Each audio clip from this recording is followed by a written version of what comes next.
بسم اللہ الرحمن الرحیم۔ ناظرین، جن گھروں میں عورتیں روزانہ سورۃ لقمان کی یہ ایک بابرکت آیت پڑھتی ہیں، ان گھروں کا بچہ بچہ ارب پتی بن جاتا ہے اور دنیا پر حکمرانی کرتا ہے، اور دنیا کی تمام نعمتیں ان کے گھروں میں خود چل کر آتی ہے۔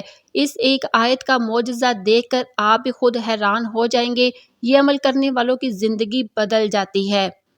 ناظرین، جو بھی نبی کریم صلی اللہ علیہ وسلم کے راستے پر چلتا ہے تو اللہ اور اس کے رسول صلی اللہ علیہ وسلم اس سے خوش ہوتے ہیں اور اسے انعام سے سرفراز فرماتے ہیں، اور دین کا راستہ تو یہی ہے کہ نمازی پنجگانہ کی پابندی کی جائے اور اللہ کے پاک کلام کو اپنی زندگی کے ہر معاملے میں شامل حال کیا جائے۔ پھر اللہ جانے اور وہ معاملہ جب ہم اپنی زندگی کے معاملات میں اللہ کا کلام داخل کرتے ہیں تو پھر اللہ سبحانہ و تعالیٰ ان تمام معاملات میں آسانیاں پیدا فرماتے ہیں۔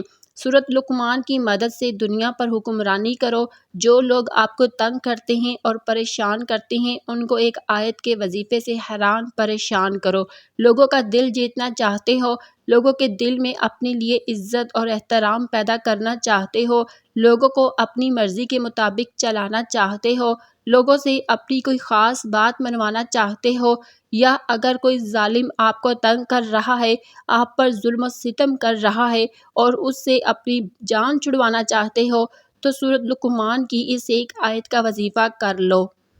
حضرت لقمان رحمۃ اللہ علیہ نے اپنے مالک کی زندگی کیسے تبدیل کی، کیسے ایک دنیا دار انسان کو دین کے راستے پر چلا دیا اور پھر وہ شخص صلح وقت میں شمار ہونے لگا۔ ناظرین، قرآن پاک اللہ رب العالمین کا پاک کلام ہے۔ اس دنیا کے تمام علوم ایک طرف رکھ دیے جائے اور دوسری جانب قرآن پاک کی صرف ایک آیت رکھ دی جائے تو وہ آیت اس دنیا کے تمام علوم پر بھاری ہوگی۔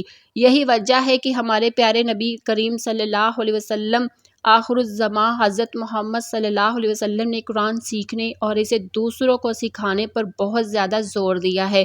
آپ صلی اللہ علیہ وسلم کا فرمان ہے کہ تم میں سے بہتر شخص وہ ہے جو خود بھی قرآن سیکھے اور اسے دوسروں کو سکھائے۔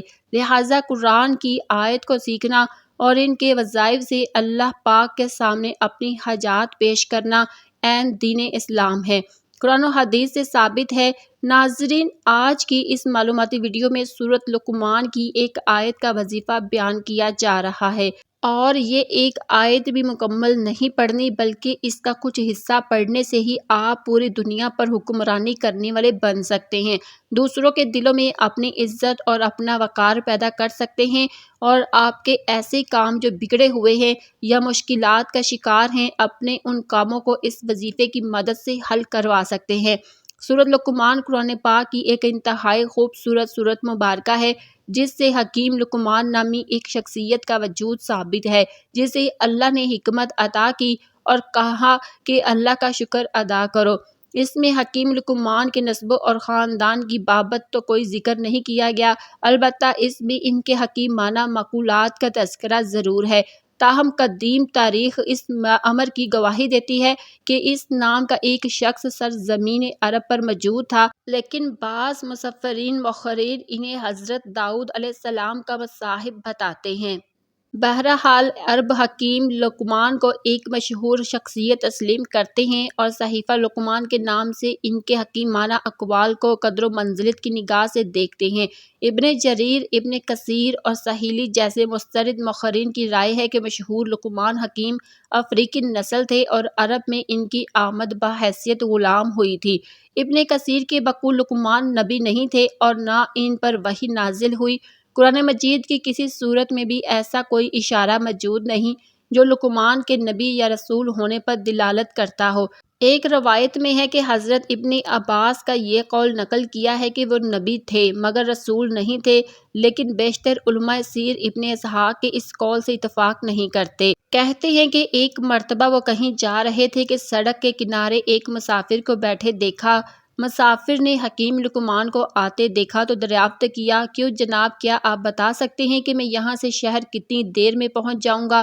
حکیم لقمان نے مختصر سا جواب دیا، اپنی راہ لو۔ مسافر نے دوبارہ عرض کیا، جناب والا، آپ نے شاید میرا سوال نہیں سنا۔ میں تھکا ماند مسافر ہوں، میں یہ پوچھ رہا تھا کہ یہاں سے شہر کتنی دور ہے اور میں وہاں کتنی دیر میں پہنچ جاؤں گا۔ حکیم لقمان نے پھر وہی جواب دیا، میاں کہہ تو رہا ہوں اپنی راہ لو۔ مسافر سمجھا یہ ضرور کوئی پاگل ہے اور اس نے پھر کوئی سوال نہیں کیا اور شہر کے لیے چل پڑا۔ ابھی وہ تھوڑی ہی دور گیا ہوگا کہ حکیم لقمان نے زور سے آواز دی، سنو، شام سے پہلے شہر پہنچ جاؤ گے۔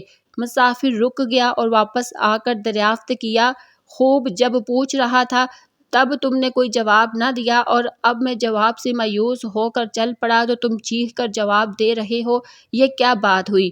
حکیم لقمان نے سادگی سے جواب دیا، پہلے تو تم بیٹھے تھے اور مجھے کچھ پتہ نہیں تھا کہ تمہاری چلنے کی رفتار کیا ہے، اب جو تمہیں چلتا دیکھا تو میں نے اندازہ لگا لیا کہ شہر تک پہنچنے میں تمہیں کتنا وقت لگے گا۔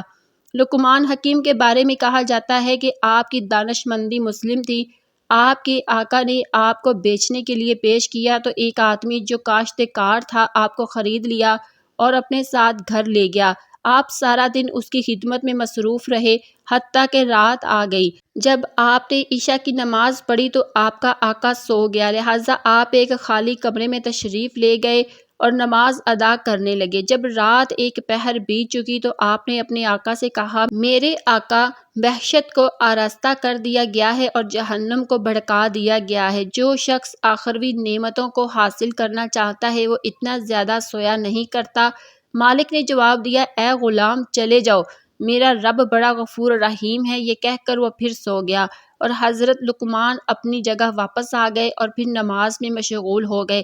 جب رات کا دوسرا پہر بھی گزر گیا تو پھر اپنے آقا کے پاس آئے اور اس کو ہلا کر کہنے لگے، میرے آقا، جو وقت گزر گیا وہ تو گزر گیا، اب بھی اٹھ جاؤ اور باقی وقت میں رب کی رحمت طلب کر لو، تو توشہ آخرت تیار کر لو، کیونکہ تھوڑی دیر ہی بعد تجھے آخرت کے سفر پر روانہ ہونا ہے۔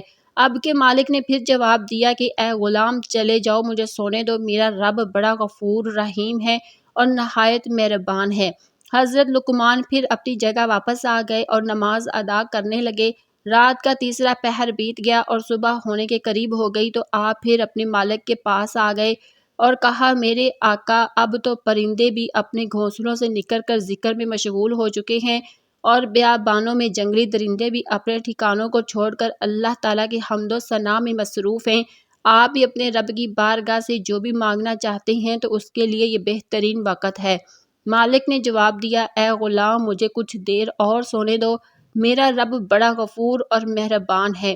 حضرت لقمان پھر واپس چلے گئے اور صبح کی نماز ادا کرنے لگے۔ اتنے میں آپ کا آقا بھی بیدار ہو گیا۔ اس نے حضرت لقمان کو 10 سیر جو دیے تھے اور کہا کہ جاؤ ان کو زمین میں کاشت کرو۔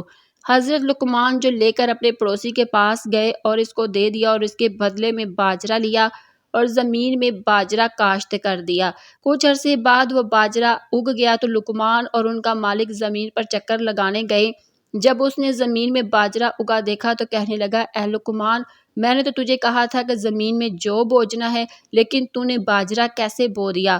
حضرت لقمان نے کہا، میرے آقا، میرا رب بڑا غفور رحیم ہے، یعنی وہ چاہے تو زمین میں بویا ہوا باجرہ جو میں تبدیل کرنے پر قادر ہے۔ مالک نے کہا، تو نے درست کہا ہے، لیکن جب تو زمین میں باجرہ بوئے گا تو پھر اس میں سے جو کیسے نکلے گا؟ حضرت لقمان نے فرمایا، بالکل اسی طرح میرے آقا، جب آپ نے غافلوں کی طرح پڑے سوتے رہنا ہے تو صالحین کے درجات کو کیسے پا سکیں گے؟ حکیم لقمان کی اس بات کا ان کے مالک پر ایسا گہرا اثر ہوا کہ اس کے جیسے ہی زندگی بدل گئی۔ اس نے دنیا داری سے رغبت بھلا دی اور احکام الہی پر مامور ہو گیا۔ اللہ کے نیک اور مقرب بندوں کی بات میں اتنی تاثیر ہوتی ہے کہ وہ لوگوں کے دلوں میں گھر کر جاتی ہے اور ان کی دنیا بدل جاتی ہے۔ ناظرین، اس واقعہ میں ہم سب کے لیے بہت ہی بڑی نصیحت ہے کہ جو لوگ اپنی نمازوں کو قضا کرتے ہیں اور اللہ رب العالمین سے اپنا تعلق قائم نہیں کرتے تو پھر وہ اللہ کے معزز اور مقرب بندوں میں کیسے شامل ہو سکتے ہیں؟ لہٰذا اللہ رب العالمین سے اپنا تعلق مضبوط کرنے کے لیے نماز اور تلاوت قرآن پاک کی رسی کو مضبوطی سے تھام لینا چاہیے۔ ناظرین، ہمارے بہت سے بہن بھائی ایسے ہیں جن کو اپنی زندگی میں بہت ساری مشکلات کا سامنا کرنا پڑتا ہے۔ کاروباری لوگ تنگ اور پریشان کرتے ہیں، گھریلو پریشانیاں ہیں، ساس سسر کی پریشانی ہے یا ایسے حادثین زندگی میں موجود ہیں جو آپ کے ہر کام میں رکاوٹ ڈال دیتے ہیں، الغرض دوسرے لوگوں سے کسی بھی قسم کی پریشانی ہے تو اس کے حل کے لیے سورہ لقمان کی آیت نمبر 20 کے ایک حصے کی تلاوت کرنے سے وہ پریشانی حل ہو جاتی ہے۔ اس وظیفے کا مکمل طریقہ یہ ہے کہ سب سے پہلے باوضو حالت میں 3 مرتبہ درود ابراہیمی پڑھ لے، اس کے بعد سورۃ لقمان کی آیت نمبر 20 پڑھ لے، جس کا ترجمہ یہ ہے کہ بے شک اللہ نے جو کچھ آسمانوں میں ہے اور جو کچھ زمین پر ہے سب کو تمہارے تابع کر دیا ہے۔ آیت کے اس حصے کو آپ نے 41 مرتبہ پڑھ لینا ہے، یعنی کہ آپ نے اس آیت کو 41 مرتبہ پڑھنا ہے۔ اس کے بعد پھر سے 3 بار درود ابراہیم پڑھ کر اپنے سینے ہاتھوں پر پھونک مار کر اپنے چہرے اور سر پر پھیر لیں، ہاتھوں کے ساتھ ساتھ اپنے پورے جسم پر پھونک مار لے اور اس کے ساتھ ہی ساتھ پانی پر دم کر کے اسے بھی پی لے۔